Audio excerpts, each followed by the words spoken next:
अलैकुम वरहमतुल्लाहि वबरकातुहू। अल्हम्दुलिल्लाहि रब्बिल आलमीन वस्सलातु वस्सलामु अला सय्यिदिल अंबिया'i वल मुरसलीन व अला आलिहि व अस्हाबिहि अजमाइन। अम्मा बअद, क़ाल अल्लाहु तबारक व तआला फ़ी कलामिहिल मजीद वल फ़ुरक़ानिल हमीद।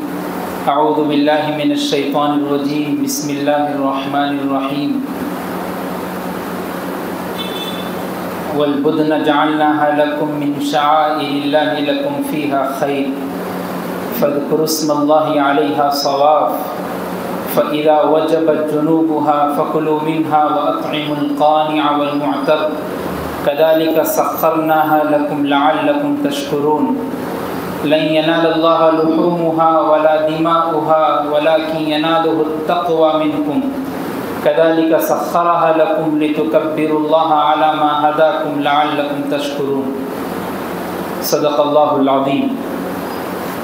मुअज़्ज़ज़ सामिईन किराम, मुहतरम बुज़ुर्गों और दोस्तों, घरों में बैठकर सुनने वाली मुअज़्ज़ज़ ख़वातीन इस्लाम,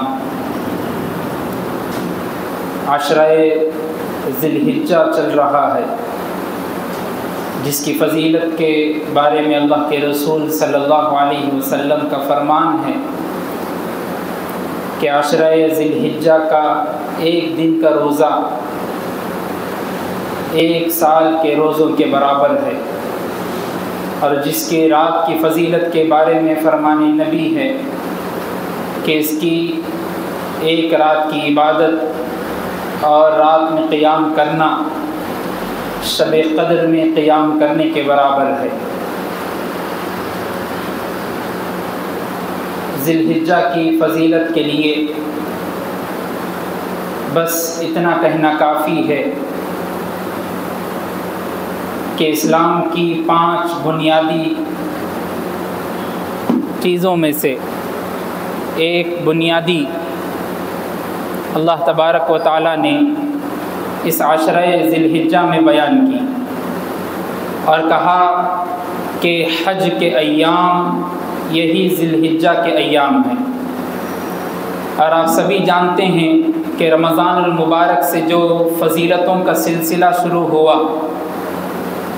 बंदों के लिए इनामात और बंदों के लिए जो गिफ्ट्स तैयार किए वो अब तक चलते हुए आ रहे हैं।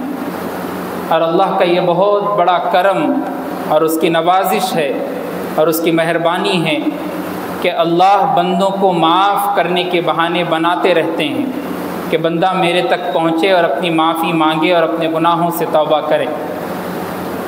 ज़िलहिज्जा की फ़जीलत में से एक सबसे बड़ी फ़जीलत ये भी है कि इसमें एक ऐसा अमल किया जाता है जो अगर दूसरे महीने और दूसरे दिनों में किया जाए तो वो अमल इतना मकबूल नहीं होता जो ज़िलहिज्जा के महीने में करने से होता है, जिसको हम और आप कुर्बानी के नाम से जानते हैं।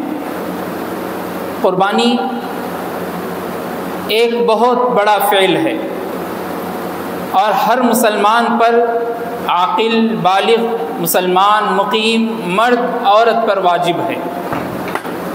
कुर्बानी की फ़जीलत के लिए अल्लाह के रसूल सल्लल्लाहु अलैहि वसल्लम का फ़रमान तो हम सुनेंगे, लेकिन उससे पहले अल्लाह तबारक व तआला ने कुरान मजीद में जो आयत नाजिल की उसकी फ़जीलत के बारे में वो भी सुनते चलें। अल्लाह ने फ़रमाया लन यनालल्लाहा लुहूमुहा वला दिमाउहा वलाकिन यनालुहुत तक़वा मिनकुम। जो तुम कुर्बानी करते हो, जो तुम जानवर को ज़ुबा करते हो, अल्लाह के पास न उसका गोश्त पहुँचता है न उसका खून पहुँचता है। वो गोश्त भी तुम ही खाने वाले हो, वो गोश्त भी तुम्हारे रिश्तेदारों को, गरीबों को, आस पड़ोस में देने वाले हो, लेकिन अल्लाह के पास जो चीज़ पहुँचती है वो तुम्हारा तक़वा है, वो तुम्हारे दिल की हालत है, वो तुम्हारे दिल की कैफियत है कि तुम जिस जानवर की कुर्बानी कर रहे हो उस जानवर में क्या तुम्हारा दिखलावा है, क्या उस जानवर में तुम लोगों को दिखाने के लिए, अपनी रियाकारी के लिए, अपनी बड़ाई बयान करने के लिए, गली में मशहूर होने के लिए, मोहल्ले में अपना नाम कमाने के लिए जानवर की कुर्बानी ज़ुबा कर रहे हो या अल्लाह का तक़वा हासिल करने के लिए, अल्लाह का खौफ दिल में पैदा करने के लिए, अल्लाह की मोहब्बत दिल में पैदा करने के लिए कुर्बानी कर रहे हैं। अल्लाह बंदे का इम्तिहान ले रहे हैं। जैसे हज़रत इब्राहीम अलैहिस्सलातु वस्सलाम का इम्तिहान लिया गया, ये कुर्बानी उसी की एक अलामत है। अल्लामा रूमी अलैहिर्रहमा ने अपनी किताब में बयान किया, फरमाया कुर्बानी की असल हकीकत दो चीज़ों पर है। एक तो कुर्बानी खलीलुल्लाह की सुन्नत है, हज़रत इब्राहीम अलैहिस्सलातु वस्सलाम की यादगार एक तस्वीर है, और दूसरी चीज़ कुर्बानी एक सूरत में है, एक रूह है। कुर्बानी की असल सूरत तो जानवर है जिसको हम ज़ुबा करते हैं, और कुर्बानी की रूह आदमी के अंदर का नफ्स है जिसको अल्लाह जांचना चाह रहे हैं कि इसके दिल में ईसारे नफ्स पैदा होगा या ना हो। अल्लाह ये देखना चाह रहे हैं। कुर्बानी की असल हकीकत ये है। आप अंदाज़ा लगाइए अल्लाह तबारक व तआला ने हज़रत इब्राहीम अलैहिस्सलातु वस्सलाम का इम्तिहान कैसे लिया। बचपन से, इससे पहले जब जुमा हुआ तो आपके सामने हज़रत इब्राहीम की सीरत पर बात हुई, और आप जानते हैं कि हज़रत इब्राहीम अलैहिस्सलातु वस्सलाम ने तौहीद के पैगाम को बंदों तक कैसे पहुँचाया। नमरूद की उस सल्तनत में खड़े होके उन लोगों के सामने बबांग दोहल कैसे ऐलान किया और कैसे तौहीद का डंका बजाया उस महल में। आप ये भी जानते होंगे और ये भी सुने होंगे अक्सर मौके पर कि हज़रत इब्राहीम अलैहिस्सलातु वस्सलाम ने हर इम्तिहान में कामयाबी हासिल की।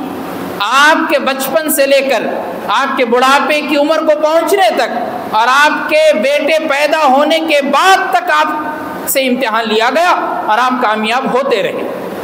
हज़रत इस्माइल अलैहिस्सलातु वस्सलाम जब चलने की उम्र को पहुँचे, फलम्मा बलग माअहु अस्सअय, जब चलने की उम्र को पहुँचे, मुफस्सिरीन किराम फरमाते हैं 12-13 साल की उम्र हज़रत इस्माइल अलैहिस्सलातु वस्सलाम की थी।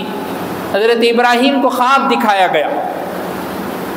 अगर चाहते अल्लाह तो हज़रत जिब्राइल के ज़रिए से वे पैगाम पहुंचा सकते थे कि देखो अल्लाह हुक्म दे रहे हैं कि तुम अपने बेटे को ज़ुबा करो, लेकिन आपको मालूम होना चाहिए कि अल्लाह इम्तिहान में भी इम्तिहान ले रहे हैं। हज़रत इब्राहीम को ख्वाब दिखा रहे हैं और ख्वाब में भी इम्तिहान ले रहे हैं। 3 दिन तक ख्वाब दिखाया गया। देखते हैं कि इब्राहीम कामयाब होते या नहीं होते।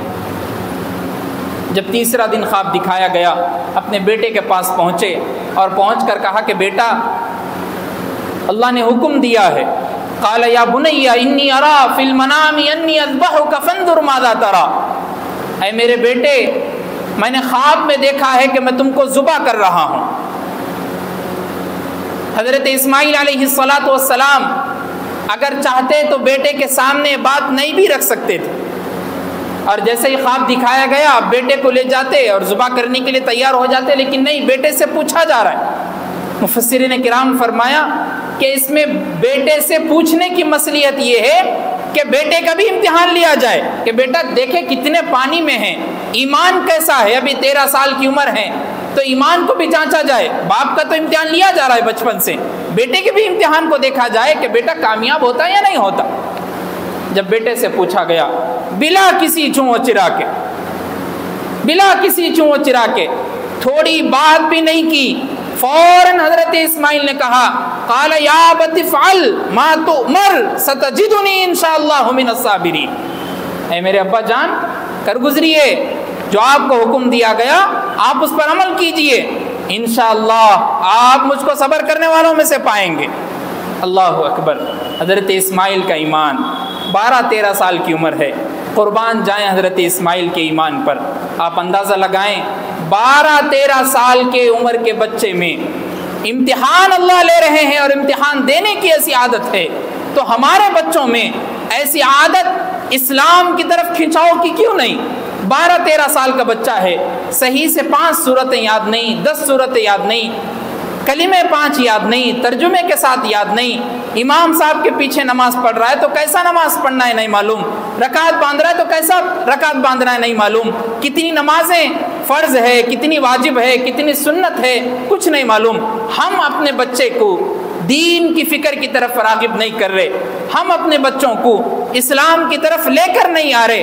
अपने बच्चे स्कूल से जाते हैं और स्कूल को जाते हैं, और स्कूल में जाने के बाद से लेकर घर को आने तक बस यही है कि बेटा क्या पढ़े आज स्कूल में, क्या टीचर सिखाए आपको, क्या सर पढ़े ज़रा बताओ, आप ज़रा मेरे को साइंस पढ़ के दिखाओ, मैथमेटिक्स पढ़ के दिखाओ, सोशल पढ़ के बताओ, तेलुगु पढ़ के बताओ, बायोलॉजी पढ़ के बताओ, आप मेरे को ज़रा फिजिक्स समझाओ। बस इसी में हम डूबे हुए अपने बच्चे को अपनी फ़िक्र और अपने बच्चे को दीन की फ़िक्र, इस्लाम की फ़िक्र, मोहम्मद सल्लल्लाहु अलैहि वसल्लम की ज़िंदगी के बारे में, सहाबा इकराम की कुर्बानियों के बारे में, हज़रत इस्माइल हज़रत इब्राहीम की कुर्बानी के बारे में, अम्बिया की तारीख़ के बारे में कुछ तज़किरा नहीं मालूम, कुछ नहीं मालूम। वही बच्चा जब मौलवी साहब के सामने जुमे को बयान सुनने बैठता है तो थोड़ी देर बाद घर को जाके बोलता है, आज मौलवी साहब बयान में ये बोले, अम्मी आप मेरे को बताई नहीं आज तक, अब्बा आप मेरे को बताई नहीं आज तक। लेकिन बराबर अब्बा ये पूछे कि बेटा ए से लेके जेड तक ज़रूर बताओ कि इससे क्या बोलता है, इससे क्या बनता है, ए फॉर क्या होता है, डी फॉर क्या होता है, सी फॉर क्या,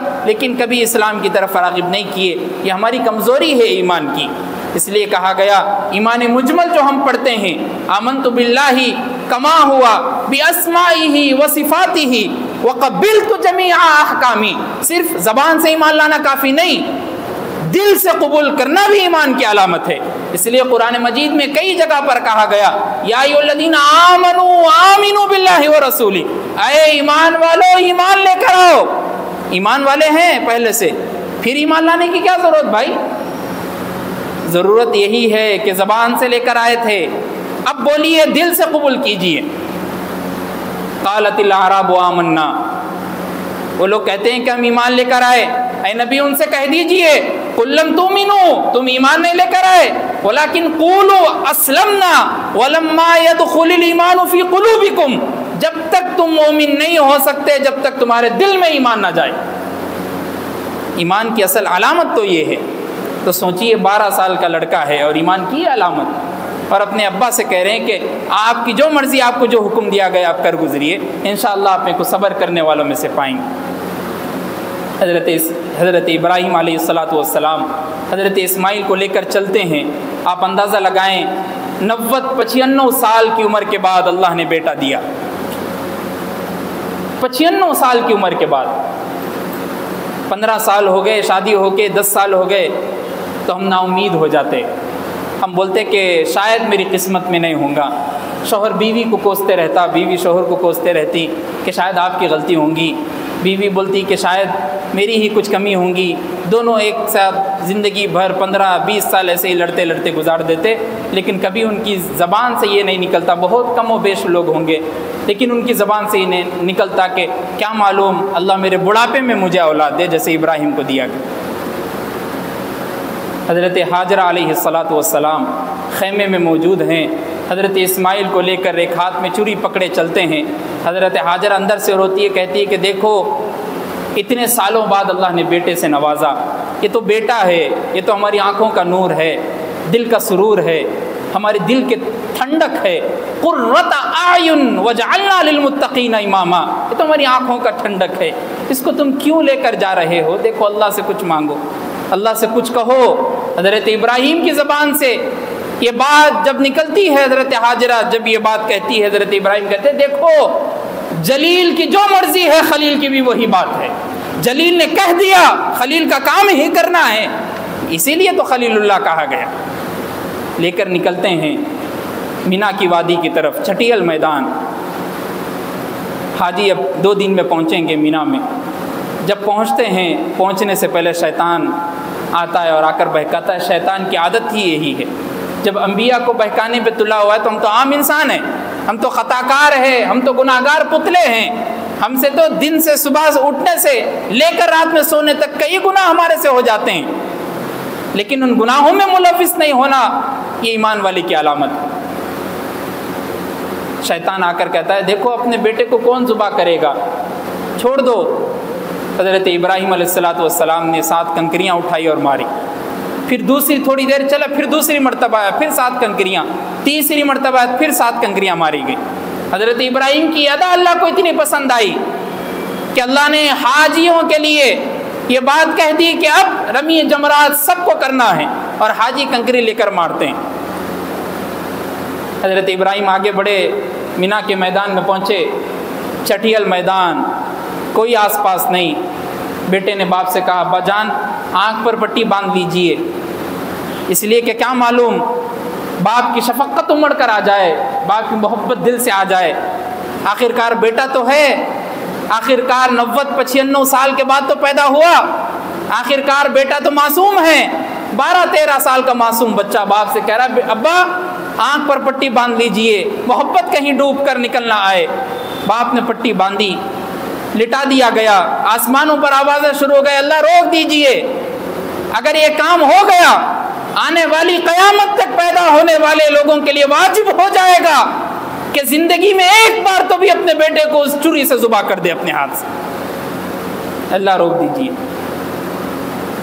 अल्लाह इम्तिहान ले रहे हैं, इब्राहीम का इम्तिहान, इतना सख्त इम्तिहान। इसलिए कुरान मजीद में कहा गया इन्ना हादा लहुवल बलाउल मुबीन, इनको तो इतनी बड़ी मुसीबत और इतनी बड़ी आजमाइशों में हमने इम्तिहान लिया, अगर आप होते तो फिर नहीं कर सकते थे। वह फदैनाहु बिज़िबिहिन अज़ीम, इन्होंने बहुत बड़ा एक कारनामा अंजाम दिया कि अपने बेटे को ज़ुबा करने के लिए चले। छुरी रख दी गले पर और 2-3 मरतबा जब फिरा दिए गले से तो अंदाज़ा हो गया कि अब तो छुरी अपना काम कर चुकी होंगी। आँख से पट्टी हटी और निकाल कर जब देखते हैं अल्लाह अकबर, दुम्बा ज़ुबा हुआ है और हज़रत इस्माइल वहाँ पर खड़े हुए हैं। हज़रत जिब्राइल सामने हैं, बेसाख्ता ज़बान से ये कलिमात निकले। हज़रत इब्राहीम ने कहा अल्लाहु अकबर अल्लाहु अकबर। इस्माइल बाजू खड़े हुए कहा ला इलाहा इल्लल्लाहु अल्लाहु अकबर। जिब्राइल सामने खड़े हुए कहा अल्लाहु अकबर वलिल्लाहिल हम्द। आसमान से आवाज़ आई इब्राहीम तुम्हारी ये अदा भी मुझे पसंद आई, तुम्हारी ये तकबीरात भी मुझे पसंद आई। क़यामत तक पैदा होने वाले लोगों के लिए अब वाजिब कर दिया गया है कुर्बानी और अय्याम तशरीक़ में ये कलिमात भी पढ़ना। हज़रत इब्राहीम की अदा अल्लाह को इतनी पसंद आई। आप अंदाज़ा लगाइए, अल्लाह ने कहा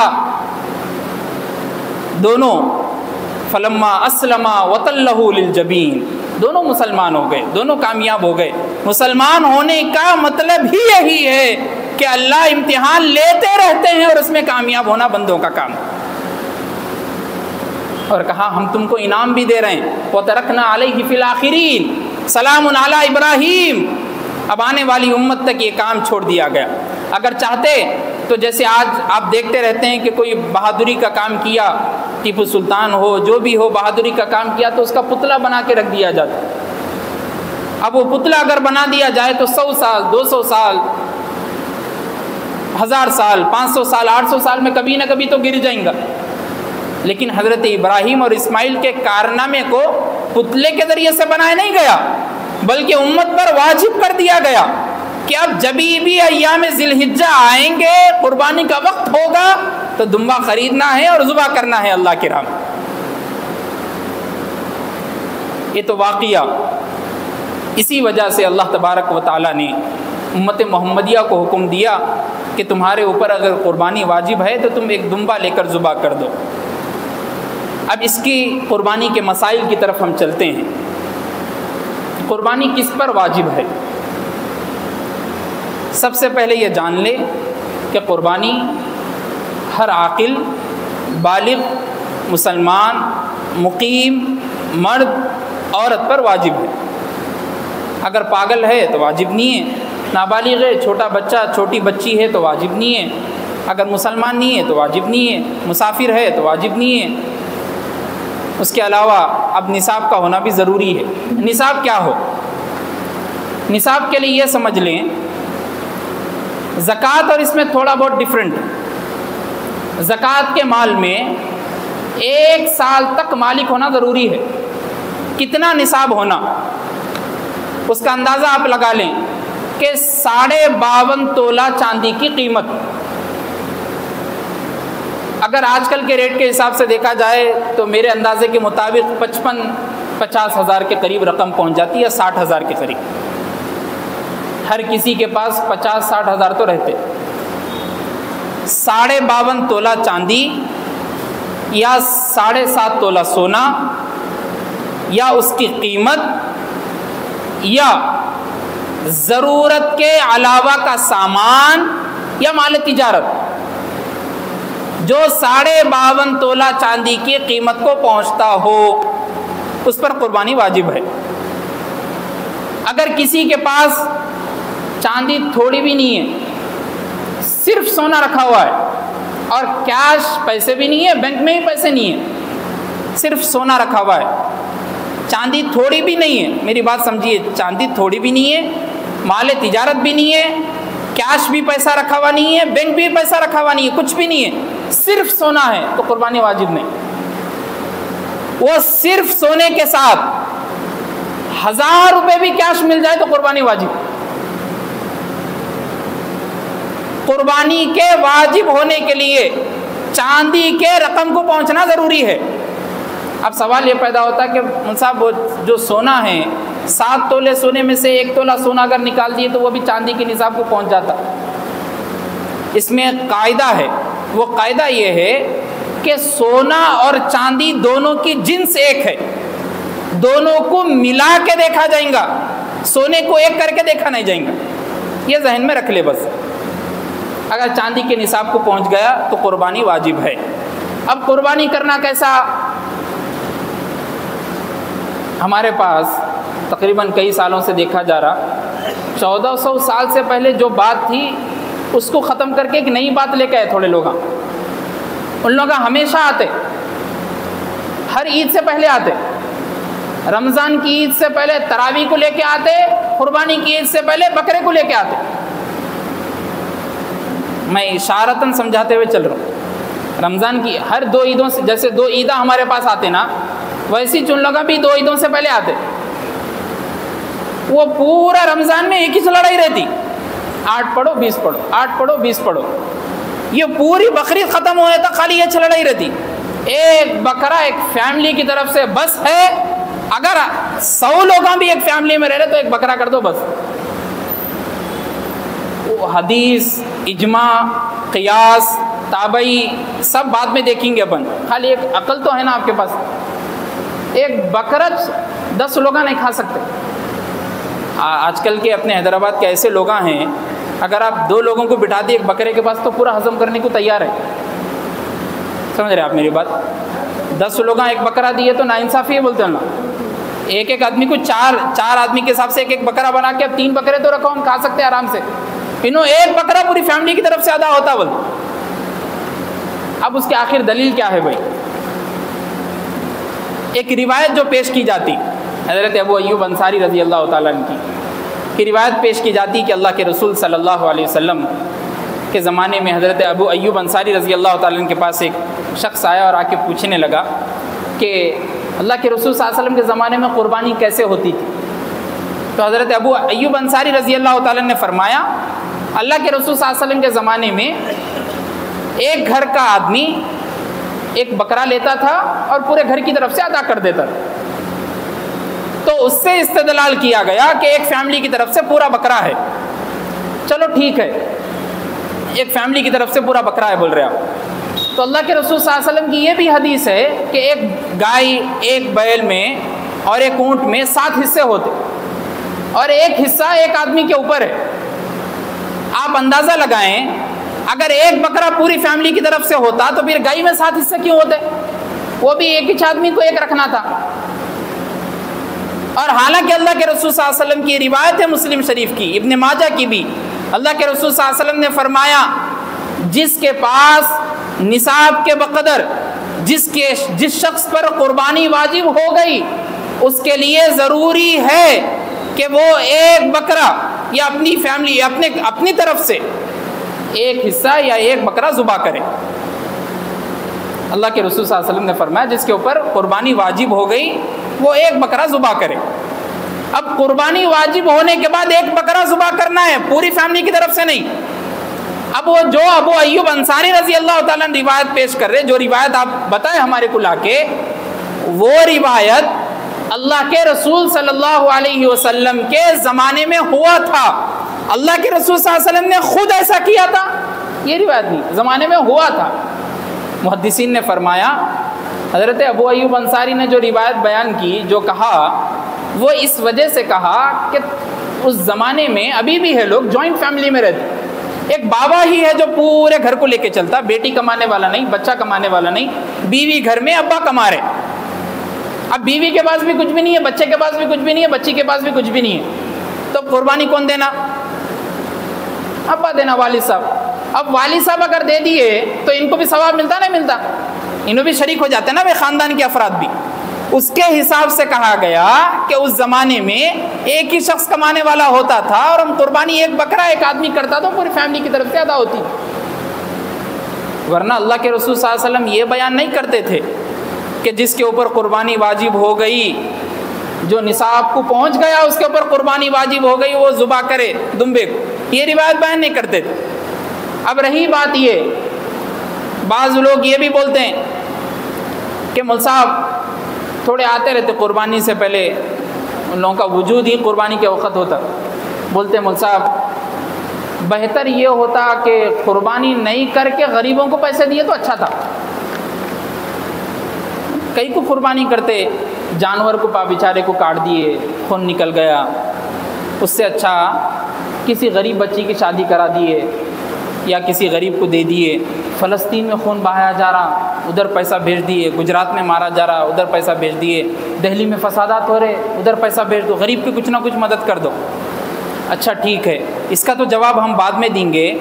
अगर उनसे फिर सवाल किया जाए, तुम्हारी बेटी की शादी तुम 12 लाख 20 लाख 40 लाख में करे, जब गरीब आदमी आया, वो भिखारी दामाद को बिठा के स्कॉर्पियो में ओमनी में सब जगह घुमाए, जब गरीब आदमी आया, उसको जहेज में जोड़े में लाखों के रुपए दिए, जब गरीब आदमी आया, वेंचरों के वेंचरा, फंक्शन हालों के फंक्शन आला और बिल्डिंगों के बिल्डिंगा, इमारतों की इमारतां, गाड़ियों पे गाड़ियां, ज़मीनों पे ज़मीना लेके अपने बच्चे को प्रॉपर्टी बना के दे रहे, जब गरीब आदमी आ रहा। गरीब खाली कुर्बानी करते वक्त ही याद आता नहीं मौलवी साहब हमको अल्लाह दिया ना तो क्या करना, बना ले रहे। तो ठीक है, अल्लाह भी हमारे को दिया, हम कुर्बानी कर रहे। ये हमदर्दी नहीं है, ये मगरमच्छ के आंसू है, खाली दिखा रहे लोग।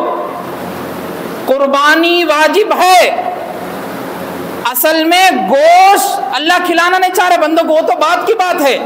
असल अल्लाह की राह में वो जानवर का खून बहाना है।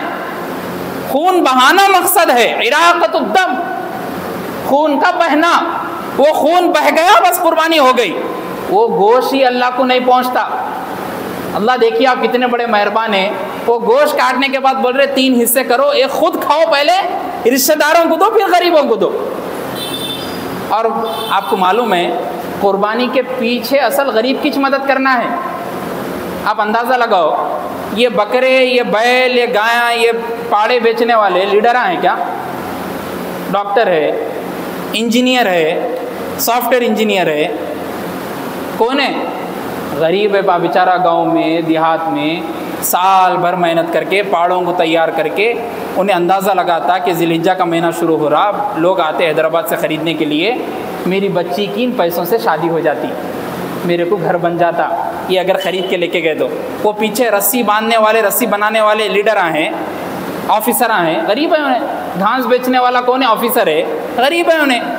वो पूरे गरीबां छे जो काम कर रहे पीछे, अल्लाह उनकी मदद करा रहे। ऐसा आपको मालूम है, वो चमड़ा मदरसे को पहुंचने के बाद, किसी जगह पहुंचने के बाद, जब किसी हिंदुस्तानी ममलकत में पहुंचता है, किसी मुल्क में पहुंचता है और कंपनी को पहुंचता है किसी मुल्क की, तो आपको मालूम है जो रैगजीन बन के आती, जो चमड़े की टी शर्ट हो या बेल्ट हो, जो भी बन के आता, आप जायज़ा लीजिए, हिंदुस्तान का 30% इनकम वो लेज़र से है। 30% इनकम हिंदुस्तान का लेज़र से चल रहा। वो सब की मदद गरीबों की हो रही, लेकिन वो बेल्ट बांधने के बाद, बेल्ट लेते ना जो वो अमीर होता लेज़र का, गरीब कहाँ से लेंगा?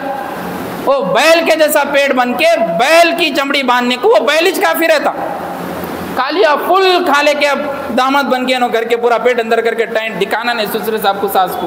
ज़रा अंदर रहा तो कुछ पैसा वैसा मिलता, ज़रा कुछ मदद करते। न हुए तो फिर घर को आए तक गाड़ी पे तक गालियाँ और बातां छे, तुम्हारा साला ऐसा है, तुम ऐसा है, फुला ऐसा है, पूरा वो चलते रहता। आखिरकार अब वो जो फ़ायदा जिसको पहुँच रहा वो अमीर कुछ पहुँच रहा, गरीब को भी ना पहुँच रहा। आने के बाद गरीब तो बेचारा उसको कुछ ना कुछ करके वहाँ पहुँचा दे रहा। असल में कुर्बानी के पीछे 2 हिकमतें हैं अल्लाह की। पहली हिकमत तो ये है कि अल्लाह बंदे को जांचना चाह रहे कि माल के एतबार से मेरी राह में कुर्बान करता नहीं करता है नहीं। क्या माल को अलमारी में छुपा के रख लेता? कुर्बानी याद आते कि मौलवी साहब के पास बैठ के स्पेशल मसले पूछते, मौलवी साहब लाखों का खर्चा है मेरे पास, आप समझ ही नहीं सकते। और आप बोले थे इससे पहले बयान में, खर्चा जिसके ऊपर रहता कुर्बानी नहीं रहती। बोले ठीक है भाई, कुर्बानी ठीक है तुम्हारे ऊपर नहीं है, खर्चा है बोले ना तुम। थोड़ी देर मौलवी साहब झांक के देखने के बाद रॉयल इनफील्ड में निकल रहे हो। थोड़ा मौलवी साहब देखे तो आईफोन 14 प्रो मैक्स निकाल के बैठे हुए। थोड़ा घर को देखे तो घर ऐसा बने हुआ है, देखने से ऐसा मालूम हो रहा कि भाई इनका घर है या 4-5 लोग मिलके बनाए, इनका घर है भाई।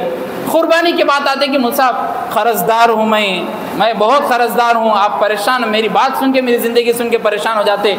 लेकिन बेटा कहाँ रहता आपका? मैं बेटे को यूएस से भेजा हूँ, मैं बेटे को लंदन भेजा पढ़ाई के लिए, अमेरिका को भेजा मैं पढ़ने के। अरे बच्चा डॉक्टर बन रहा मेरी बच्ची की शादी तो ऐसा कराएंगे कि पूरा मोहल्ला परेशान हो जाएगा, पूरा मोहल्ला ताबनाक रोशन, पूरा जगह पे हम पूरी लाइटिंग लगा देंगे और मेरी बच्ची की बारात निकलेंगी। और कुर्बानी की बात आती है, एक बकरा लेने की, एक हिस्सा लेने की, देखते लोकल क्वालिटी का कहाँ रहता, देखते फ़ोन करके बोलते, कोई दोस्तान रहते, तुम सूरत गुजरात में रहते ना, कितना चल रहा? भाई 1500 है इधर, हाँ उधर दे देंगे, इधर 4000 है बोल रहे। कुर्बानी नहीं होती, आप मौजूद ही नहीं है, आप खाली पैसा दे रहे तो नफिल में हो जाता, वाजिब अदा नहीं होती। उन्हें कुर्बानी कर रहा कि क्या ऑटो चला ले रहा कि ऑटो खरीद के पैसे ले लिया कि उन्हें मालूम ही नहीं तुम्हारे को। खाली एक जगह का जाके वीडियो एक फ़ोटो भेज दिया, तुम्हारा बैल कट रहा देखो, बोलते इन्हें खुश हो गई जी अपनी कुर्बानी, बीवी को बोल रहे हो गई अपनी। हज़रत फ़ातिमा रज़ी अल्लाह अन्हा से अल्लाह के रसूल सल्लल्लाहु अलैहि वसल्लम ने खुद हाथ से ज़ुबा कराया और कहा ज़ुबा नहीं कर रहे तो सामने खड़े होने को कहा कि सामने खड़े हो जाओ फ़ातिमा।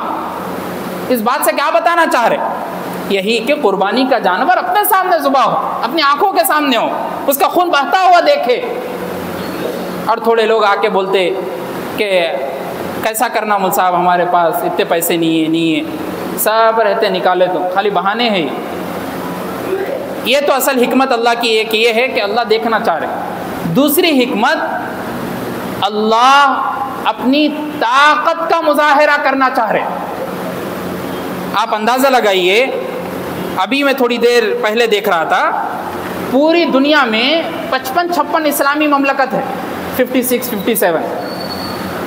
आप अंदाज़ा लगाइए, पूरी दुनिया का नहीं, सिर्फ हिंदुस्तान का पहले बोल रहा हूँ मैं, सिर्फ हिंदुस्तान में 3 दिन कुर्बानी के रहते, 4 दिन भी नहीं रहते। थोड़े लोग 4 दिन बोलते, उन लोगों को बाइकाट करना, 3 दिन। अब उसके मसले में क्या तो बहुत देर होती, 3 दिन कुर्बानी के रहते। पूरे हिंदुस्तान में सिर्फ 3 दिन में 50 लाख जानवर ज़ुबा किए जाते। कितने? 50 लाख जानवर। और पूरे 55-56 इस्लामी ममलकत में 7,70,93,000 जानवरों को ज़ुबा किया जाता। और ये कुर्बानी अब से चल रही, 1400 साल से चल रही। अल्लाह के रसूल सल्लल्लाहु अलैहि वसल्लम ने जब हुक्म दिया, अल्लाह का जब हुक्म आया, कुरान मजीद जब नाजिल हुआ, जब से चल रही। देखो आप 1-2 साल, 4 साल, 50 साल हो गए तो कम हो जाना था जानवर। आ रहे कहाँ से आ रहे?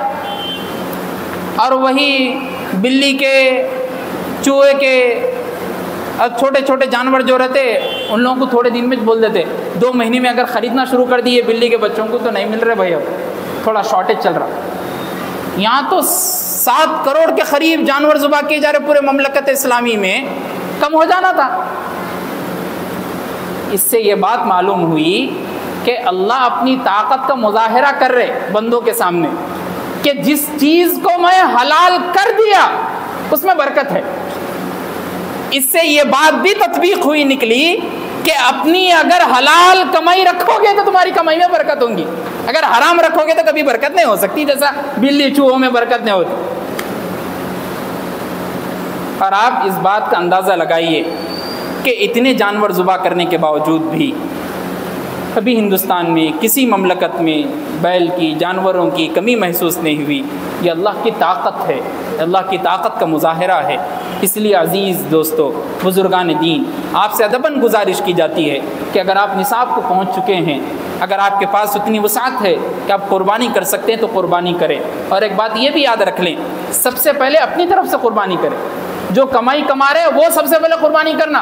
आजकल हैदराबाद में देखा जाता और बांट लेते, इससे पहले मैं करा था ना, अब अम्मी की तरफ से। इससे पहले अम्मी करे थे, अब बहन की तरफ से। वो तो नफिल अदा हो रही, तुम्हारी तरफ से वाजिब कुर्बानी कहाँ हुई? कमा रहे सो आदमी पहले अपनी कुर्बानी करना, उसके बाद बीवी, बहन, अम्मी, चाची उनकी तरफ से दे रहे तो नफिल अदा होती। वो हज के जैसा प्लान डाल ली।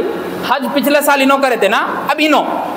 ये हज के जैसा इसको मिलाना नहीं, ये नमाज के जैसा है। नमाज क्या जोहर अब्बा पढ़ ले क्या तो बेटे के ऊपर चल जाता क्या? ज़कात अब्बा दे दिए तो बेटा भी कंपनी में जॉब कर रहा, उन्हें भी अलग लेके रह रहा, बिल्डिंग वगैरह, उन्हें नहीं दिया तो चल जाता क्या? नहीं चलता। वैसी कुर्बानी भी है, दोनों को भी देना ज़रूरी है। इसलिए आपके ऊपर कुर्बानी वाजिब हो गई तो आप कुर्बानी ले, अच्छा फरबा जानवर ख़रीदें और जानवर ख़रीद के अल्लाह की राह में कुर्बान करें। अल्लाह से दुआ कीजिए कि अल्लाह हम सब के आने वाली कुर्बानी को कबूल फ़रमाएँ, अशरा ज़िलहिज्जा में होने वाले तमाम फ़ज़ाइल को कबूल फ़रमाएँ, और ख़ास तौर पर अरफ़े का रोज़ा भी रखे, जिसके बारे में अल्लाह के रसूल सल्लल्लाहु अलैहि वसल्लम ने फ़रमाया अरफ़े का एक रोज़ा अगले साल के गुनाहों की माफ़ी है और पिछले साल के एक साल के गुनाहों की भी माफ़ी है। अल्लाह से दुआ कीजिए कि अल्लाह हम सब की इन तमाम फ़ज़ाइल को कबूल फ़रमाएँ। व आखिर दावाना अनिल हम्दुलिल्लाह।